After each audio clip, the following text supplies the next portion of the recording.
नमस्कार, exam happy by Jharkhand channel में आपका स्वागत है। तो दोस्तों जुड़ चुका हूं मैं यहां पर जेटेट परीक्षा की तैयारी को लेकर के। तो यदि आप झारखंड में 6 to 8 सामाजिक विज्ञान शिक्षक की तैयारी या भाषा शिक्षक की तैयारी कर रहे थे, यह वीडियो आपके लिए बहुत ही महत्वपूर्ण होगा, क्योंकि देखिए आपका जो न्यू सिलेबस बना है उसमें ज्योग्राफी सेक्शन के अंतर्गत यहाँ पर आपको जो है टॉपिक दिए गए हैं, जो सिलेबस दिए गए हैं वो आपको हम यहाँ पर देखिए JCERT जैक के किताब का हूबहू प्रश्न उत्तर आपको हम करवा रहे हैं और JCERT जैक का पूरा नोट्स बना हुआ हम आपको दे रहे हैं। यदि आप 6 से 8 सामाजिक विज्ञान शिक्षक या भाषा शिक्षक की तैयारी करना चाहते हैं तो आप यहाँ से जुड़ सकते हैं और सिर्फ केवल यदि ज्योग्राफी की तैयारी करना है तो 150 रुपये आपको लग रहे हैं, और यदि आपको भाषा शिक्षक की तैयारी करना है तो उसके लिए भी यहाँ पर सामाजिक विज्ञान के अंतर्गत भूगोल का 150 रुपये, और कंप्लीट तैयारी यदि आपको करना है तो आप सिर्फ 500 रुपये में घर बैठे ही 6 to 8 सामाजिक विज्ञान शिक्षक या भाषा शिक्षक की आप तैयारी कर सकते हैं। तो आज हम लोग यहाँ पे देखेंगे आपको भूगोल के अंतर्गत जो पाठ दिया गया है, पाठ का नाम है देखिए कृषि। तो कृषि से जुड़े सभी महत्वपूर्ण तथ्य और सभी यहाँ पर इंपॉर्टेंट नोट्स हम लोग यहाँ पे देखेंगे। चलिए देखते हैं कृषि से संबंधित सभी महत्वपूर्ण प्रश्न और उसके थ्योरी और वस्तुनिष्ठ प्रश्न को साथ में करेंगे हम लोग। के लिए यहाँ पर जो जेटेट का न्यू सिलेबस आपको जो जारी किया गया है उसमें आपको देखिएगा कृषि टॉपिक दिया गया है, ठीक है। तो कृषि को हम लोग यहाँ पर देखेंगे, ठीक है। यह किस में है तो देखिएगा क्लास 8 का जो JCERT किताब भूगोल में आप जाइएगा तो उसका पाठ 4 एक्सरसाइज 4 में आपको कृषि मिलेगा। तो आज हम यहाँ JCERT किताब का भूगोल क्लास 8 का एक्सरसाइज 4 कृषि में जो भी इम्पोर्टेंट यहाँ पर नोट्स निकल के आए हैं वो हम आपको देने जा रहे हैं, ठीक है। आप इन सभी को देख लीजिएगा, सभी महत्वपूर्ण प्रश्न होंगे और आपका ये किताब का प्रश्न होगा। इसके पहले आपको कृषि का हमने पार्ट 1 दिया है, ये जो है आपको कृषि का यहाँ पर जो है JCERT किताब का है, इसका पार्ट 2 आपका बाद में निकल के आएगा। चलिए पहला प्रश्न है, इसमें देखिए प्राथमिक क्रिया में किसको शामिल किया जाता है, आपको बताना है प्राथमिक क्रिया में किसको शामिल किया जाता है, ठीक है। तो देखिए कृषि के अंतर्गत संपूर्ण कार्य करने में इसको 3 क्रियाओं में पूरा होना पड़ता है, ठीक है। एक होता है प्राथमिक क्रिया, एक होता है द्वितीय क्रिया, एक है तृतीय क्रिया, जो कि हम लोगों ने पहले यहाँ पे देख लिया है, ठीक है। तो प्राथमिक क्रिया क्या होता है तो देखिए प्राथमिक क्रिया, ठीक है, और ये प्राकृतिक उत्पादन से है। प्राकृतिक उत्पादन, जो प्रकृति प्रदत्त जितनी चीज़ें उत्पादन हो रही है वे सभी प्राथमिक क्रिया से आएगी, ठीक है। तो देखिए कृषि कार्य क्या होता है तो कृषि के लिए आपका जमीन जो है वो भी प्राकृतिक प्रदत्त है, ठीक है। इसमें हमने बीज डाला खेत की बुआई करके, और बीज डालने के बाद जो उपज हुआ ये सभी प्राकृतिक चीज़ें पानी हवा से संपर्क करके ये फसल होते हैं, ठीक है। तो कृषि जो है ये प्राथमिक क्रिया है। खनन जो कोयला है ये आपकी प्राथमिक क्रिया है, क्योंकि आपने इसको नहीं बनाया, ये प्रकृति प्रदत्त है और ये बाहर जब निकलते हैं तो इससे अन्य सामानें बनती है। तो जो प्रकृति प्रदत्त है वो प्राथमिक क्रिया है। मछली पालन, तो मछली ये प्राकृतिक चीज़ है तो ये प्राथमिक क्रिया में है नहीं, राइट आंसर डी इसका सभी होगा, ठीक है। तो प्रकृति से प्रदत्त वे सभी वस्तुएं जो हमें प्राप्त होती है वो प्राथमिक क्रिया में शामिल होती है, ठीक है। प्राथमिक क्रिया के अंतर्गत देखिए वे सारी क्रिया शामिल की जाती है जिनका संबंध प्राकृतिक संसाधनों के उत्पादन एवं निष्कर्षण से होता है। द्वितीय क्रिया में शामिल होता है बॉक्साइट से एल्युमिनियम का बनना, गेहूं से रोटी का बनना, लकड़ी से चौकी का बनना, डी सभी, ठीक है। देखिए प्राथमिक क्रिया से जो वस्तुएं हमें प्राप्त होती है उसका अगर हम अन्य उद्योग की तरह उपयोग करें या उस प्राथमिक क्रिया को उपयोग करके कुछ अन्य चीज़ बना दें तो वो द्वितीय क्रिया हो जाता है, ठीक है। जैसे बॉक्साइट ये पृथ्वी के गर्भ से हमें प्राप्त होता है, पृथ्वी के अंदर से हमें प्राप्त होता है, ठीक है, खान से। और ये बॉक्साइट को एक निश्चित तापक्रम पर लेकर मशीन में जब जाते हैं तो ये बॉक्साइट नहीं रह जाता है, बॉक्साइट अब एल्युमिनियम बन जाता है जो हमें बाज़ार में मिलता है, ठीक है। तो बॉक्साइट ये प्राथमिक क्रिया है, लेकिन बॉक्साइट से जब एल्युमिनियम बन गया तो ये द्वितीय क्रिया में चला जाएगा, ठीक है। गेहूं ये प्रकृति प्रदत्त है, गेहूं जो है हमें खेतों से प्राप्त होते हैं, ठीक है, हम लोग फसल करते हैं गेहूं का। अब गेहूं को बाजार में बेचने के लिए या बाजार में अत्यधिक मूल्य पर इसका बिक्री करने के लिए गेहूं से आटा बनाते हैं, ठीक है। और आटा से अब रोटी बनता है या केक बनता है या आपको डबल रोटी बनता है। तो ये सारी चीज़ें जो है ये द्वितीय क्रिया है। तो गेहूं प्राथमिक क्रिया है और गेहूं से आटा या रोटी द्वितीय क्रिया है। ठीक है, देखिए अगला है लकड़ी। क्या है? लकड़ी से चौकी बनाना। लकड़ी क्या चीज़ है बताइए? लकड़ी प्रकृति प्रदत्त चीज़ है, हमें प्रकृति से प्राप्त होती है, इसलिए यह प्राथमिक क्रिया है। लेकिन अब लकड़ी का हम चौकी बना दें, सोफा बना दें, डाइनिंग बना दें, तो ये द्वितीय क्रिया हो गया उद्योग के रूप में। तो लकड़ी से चौकी द्वितीय क्रिया है, यानी राइट आंसर इसका डी सभी हो जाएगा। ठीक है, देखिए यहाँ पे लिखा हुआ है प्राथमिक क्रिया से प्राप्त वस्तु द्वारा जो नई वस्तु निर्मित की जाती है वो द्वितीय क्रिया है। प्राथमिक क्रिया से जो हमें वस्तु प्राप्त हुआ और उसको निर्माण करके हम एक नया वस्तु बना दें तो वो सभी द्वितीय क्रिया में चला जाएगा। ठीक है, तृतीय क्रिया में शामिल होता है, तृतीय क्रिया में शामिल किया जाता है यातायात को, संचार को, विज्ञापन को या सभी को। ठीक है, सभी प्रश्न एग्जाम में आए हुए हैं और सभी JCERT ये किताब का भूगोल क्लास 8 काम बना के आपको दे रहे हैं। ठीक है, जितना भूगोल क्लास 8 में है प्रश्न, बाकी इसका हम पार्ट 1, पार्ट 2, पार्ट 3 करवाएंगे, जो कि आपको पूरे गाइड से, पूरे जो है आपके टेक्स्ट बुक के बीच बीच से निकल के आ रहा है, तो उसका पार्ट 1 हो गया है। ठीक है, तो तृतीय क्रिया में शामिल किया जाता है। सबसे पहले देखिए तृतीय क्रिया क्या होता है कि जो प्राथमिक क्रिया है या द्वितीय क्रिया है उसको जो है सहायता प्रदान करती है। तो कैसी सहायता? तो बाजार में ले जाने के लिए, बाजार में उसका प्रचार करने के लिए, बाजार में उसको व्यापार तक बढ़ाने के लिए। तो ये जो उस वस्तु का विज्ञापन दे करके अधिक बेचवाने के लिए, तो ये तृतीय क्रिया है। यानी प्राथमिक क्रिया और द्वितीय क्रिया को आगे बढ़ाने में जो संसाधन का उपयोग होता है, जिस चीज़ का उपयोग हम लोग करते हैं जिससे वो फसल का व्यापार होता है, प्रचार होता है, प्रसार होता है, तो उसको हम लोग तृतीय क्रिया कहते हैं। तो यातायात देखिए, तो मान लीजिए कि आपका गेहूं जो है अभी खेत में, यहाँ पे गेहूं हुआ, ये आपका खेत था, यहाँ पर गेहूं आपने निकाल लिया, अब ये यहीं रह जाएगा? नहीं, तो इसके लिए हम घरों तक लाते हैं। तो इसके लिए हम इसके लिए हम देखते हैं बैलगाड़ी या टेम्पो या ट्रैक्टर से लाते हैं। तो ये इसको बाज़ार तक लाने के लिए, ठीक है, फिर यहाँ से ले जाके ये मशीन में ले जाएंगे, वहाँ पर आटा बनेगा, ये बाज़ार में गया, तो इसको कौन सा?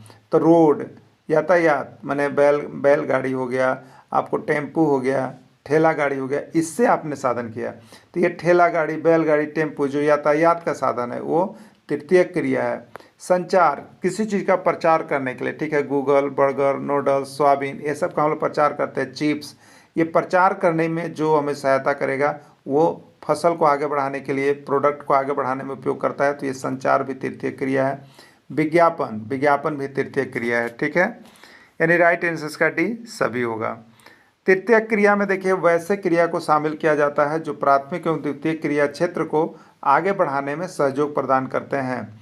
जैसे दुकानदार हो गए, बाजार हो गए, कर्मचारी हो गया, ब्यूटी पार्लर हो गया, ड्राइवर हो गया, डॉक्टर हो गया, ये सभी जो है आपको यहाँ पर क्या है, तृतीय क्रिया में शामिल होते हैं। झारखंड में कितना प्रतिशत भूमि कृषि योग्य है? आपको बताना है कि जो झारखंड राज्य है उसमें कितना प्रतिशत भूमि कृषि योग्य है।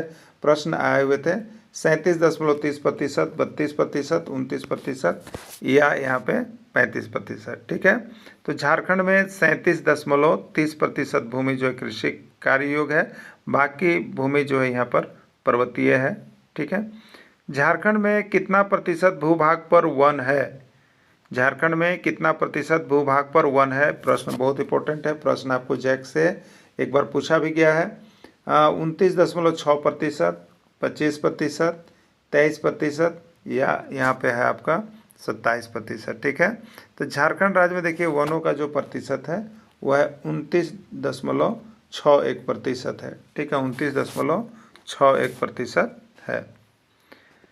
एग्रीकल्चर का संबंध किससे है? आपको बताना है कि एग्रीकल्चर का संबंध किससे है? कृषि कार्य से, मत्स्य उत्पादन से, रेशम उत्पादन से, फूलों की खेती से। ठीक है, देखिए यहाँ से एक प्रश्न हर बार एग्जाम में आता है। तो एग्रीकल्चर जो है वो कृषि कार्य से जुड़ा हुआ है। ठीक है, मत्स्य पालन जो है वो पिसीकल्चर से जुड़ा हुआ है, रेशम उत्पादन जो है वो सेरीकल्चर से जुड़ा हुआ है, और फूलों का उत्पादन जो है फ्लोरिकल्चर से जुड़ा हुआ है। तो सबको याद रख लीजिएगा एक बार कि यहाँ से प्रश्न कुछ भी है तो आपको छूटे नहीं। ठीक है, और यहाँ से एक प्रश्न आपके एग्जाम में रहेंगे ही रहेंगे। विटीकल्चर का संबंध किससे है?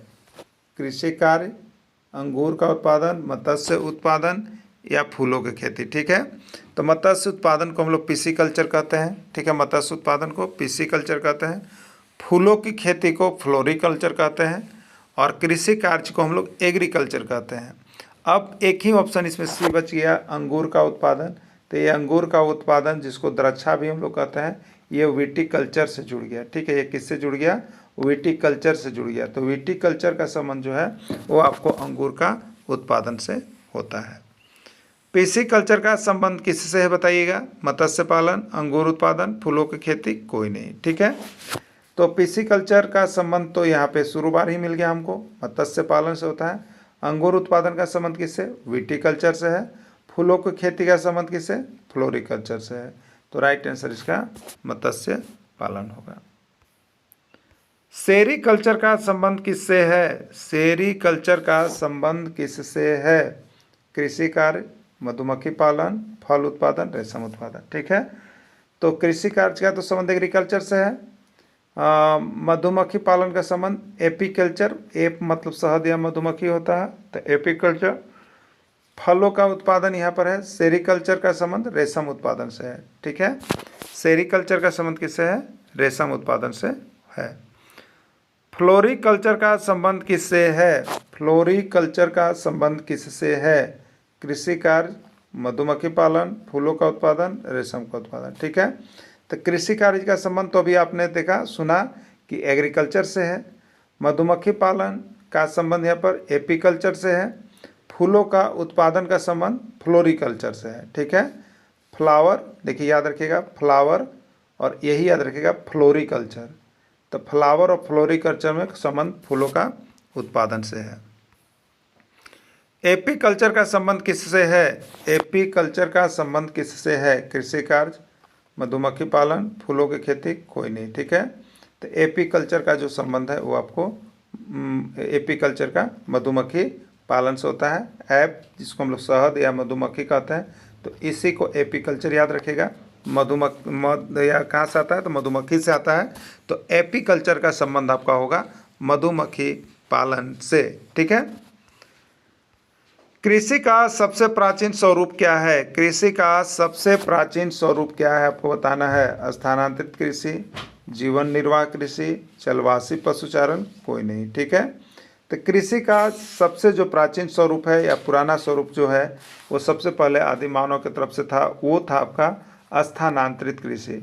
स्थानांतरित कृषि, इसमें लोग क्या करते थे कि लोग जाते थे जंगलों को, एक जगह क्या करते थे, जंगलों को सफाया करते थे, वहाँ पर कुछ दिनों के लिए कृषि कार्य करते थे, और फिर वहाँ से जब भूमि जो है अनुपजाऊ हो जाती थी तो फिर वे आगे बढ़ते जाते थे और फिर दूसरे जगह के वन को साफ करते थे, वहाँ फिर कृषि करते थे। तो इस तरह से स्थान को बदल बदल के लोग कृषि करते थे, जिसका नाम था स्थानांतरित कृषि। तो यह स्थानांतरित कृषि कृषि का सबसे प्राचीन स्वरूप है, सबसे पुराना स्वरूप है। देखिए, स्थानांतरित कृषि को विभिन्न जगहों पर भिन्न भिन्न नाम से बोला जाता था, तो इसको याद रख लीजिएगा। स्थानांतरित कृषि आया हुआ है बहुत बार। स्थानांतरित कृषि को उत्तर पूर्वी भारत में किस नाम से जाना जाता है? झूम, रोका, दीपा या दोनों। ठीक है, या चेनो। ठीक है, तो स्थानांतरित कृषि को उत्तर पूर्वी भारत में जो है वो झूम की खेती के नाम से जाना जाता है। किसका? झूम की खेती के नाम से जाना जाता है। स्थानांतरित कृषि को छत्तीसगढ़ में किस नाम से जाना जाता है? स्थानांतरित कृषि को छत्तीसगढ़ में किस नाम से जाना जाता है? झूम की खेती, रोका, दीपा या चेनो। ठीक है, तो स्थानांतरित कृषि को छत्तीसगढ़ में दीपा के नाम से जाना जाता है। किस नाम से जाना जाता है? दीपा के नाम से। स्थानांतरित कृषि को विभिन्न राज्यों में भिन्न भिन्न नाम से जाना जाता है, जिसको आपको जानना जरूरी है। और एक प्रश्न यहाँ से पूछता है, ठीक है, स्थानांतरित कृषि को ब्राज़ील में किस नाम से जाना जाता है? देखिए, अभी यहाँ पे छत्तीसगढ़ में किस नाम से? दीपा के नाम से। पूर्वोत्तर में किस नाम से? झूम की खेती के नाम से। अब यहाँ पर ब्राज़ील में किस नाम से इसको जाना जाएगा? झूम, चेनो, रोका, दीपा। ठीक है, तो स्थानांतरित कृषि को ब्राज़ील में रोका के नाम से जाना जाता है। यहाँ पर ब्राज़ील में किस नाम से जाना जाता है? रोका का नाम से जाना जाता है। ठीक है, गेहूं का कटोरा कहा जाता है। गेहूं का कटोरा किसको कहा जाता है? स्टेपीज को, वेल्ड को, प्रेरिज को, उत्तरी अमेरिका को। ठीक है, तो गेहूं का कटोरा किसको कहा जाता है? प्रेरिज को गेहूं का कटोरा के नाम से जाना जाता है। मिश्रित कृषि कहलाता है। मिश्रित कृषि किसको कहते हैं? कृषि के साथ दलहन फसल, रबी फसल और खरीफ फसल साथ में, कृषि के साथ पशुपालन कार्य, कृषि के साथ उर्वरक उत्पादन। ठीक है, तो अभी देखिए मिश्रित कृषि में यहाँ पर जो एक नया ट्रेंड बढ़ा दिया गया है वो है कि आपको कृषि के साथ साथ यहाँ पर अगर पशुपालन कार्य किया जा रहा है तो वो यहाँ पर मिश्रित कृषि में कहलाता है। ठीक है, चलिए देखिए, रबड़ का उत्पादन सबसे अधिक किस देश में होता है? मलेशिया, ब्राज़ील, भारत या फिलीपींस। ठीक है, तो रबड़ का उत्पादन सबसे अधिक मलेशिया में होता है। कहवा का उत्पादन सबसे अधिक किस देश में होता है? कहवा का उत्पादन सबसे अधिक किस देश में होता है? मलेशिया, ब्राज़ील, भारत या फिलीपींस। ठीक है, तो कहवा का उत्पादन सबसे अधिक ब्राज़ील में होता है। कहाँ पर होता है? सबसे अधिक ब्राज़ील में कहवा का उत्पादन होता है। चाय का उत्पादन सबसे अधिक किस देश में होता है? मलेशिया, ब्राज़ील, भारत या फिलीपींस। ठीक है, तो चाय का सबसे अधिक उत्पादन आपका जो होता है वो भारत में होता है। कहाँ पर होता है? भारत में होता है। देखिए यहाँ पे नोट बनाया हुआ है कि नारियल का सबसे अधिक उत्पादन जो है फिलीपींस देश में होता है, और मसाले सबसे अधिक भारत देश में होते हैं, और चाय सबसे अधिक भारत देश में होता है। ठीक है, कहवा के बड़े बागान को क्या कहा जाता है? एजेंटा, फजेंडा, पजेंडा या चजेंडा, क्या कहते हैं? तो देखिए कहवा का बहुत बड़े बड़े बागान होते हैं, उस बागान का नाम जो होता है वो होता है आपको फजेंडा। ठीक है, क्या होता है? फजेंडा। भारत में चाय का सबसे अधिक उत्पादन किस राज्य में होता है? असम, पश्चिम बंगाल, तमिलनाडु या केरल। ठीक है, तो भारत में चाय का सबसे अधिक उत्पादन तो भारत देश में होता है, लेकिन भारत का किस राज्य में होता है यहाँ पर पूछा जा रहा है। भारत का किस राज्य में होता है? तो भारत के असम राज्य में चाय का सबसे अधिक उत्पादन होता है। आप प्रचार भी देखते होंगे, असम की खुली चाय, असम की खुली चाय, असम की खुशबूदार चाय, तो ये असम में चाय का उत्पादन सबसे अधिक होता है। सबसे अधिक नारियल का उत्पादन भारत के किस राज्य में होता है? जो आप नारियल जिसको डाब कहते हैं उसका सबसे अधिक उत्पादन भारत के किस राज्य में होता है? असम, केरल, तमिलनाडु या पश्चिम बंगाल। ठीक है, तो सबसे अधिक नारियल का उत्पादन जो होता है वो आपको केरल में होता है। कहाँ पर होता है? केरल में होता है सबसे अधिक नारियल का उत्पादन। सबसे अधिक कहवा का उत्पादन कहाँ होता है? सबसे अधिक कहवा का उत्पादन कहाँ होता है? तमिलनाडु, कर्नाटक, केरल, कश्मीर। ठीक है, तो सबसे अधिक कहवा का उत्पादन जो होता है वो कर्नाटक में होता है। कहाँ होता है? कर्नाटक में। तो क से कहवा, क से कर्नाटक। ठीक है, तो कहवा का उत्पादन कर्नाटक राज्य में होता है। तो यहाँ पे हमने क्लास 8 का भूगोल का कृषि पाठ का हमने जो प्रश्न उत्तर दिया था वो किया। अब इसका बीच बीच किताब से जो निकल के आ रहा है, जिसका पार्ट 1 आपको करवाया गया है, अब इसका जो है आपको नेक्स्ट में पार्ट 2 करवाया जाएगा, और ये बीच का प्रश्न उत्तर आपको करवा दिया गया है। ठीक है, तो आप JCERT का पूरा किताब देख के जाएंगे, यहाँ से 100% प्रश्न आपके एग्जाम में आएगा। ठीक है, जो शिक्षक नहीं जुड़े हैं अब तक वो ज़रूर यहाँ से जुड़ के क्लासेस सारे नोट्स PDF एग्जाम में जाने से पहले तक अवश्य देख लीजिएगा। धन्यवाद।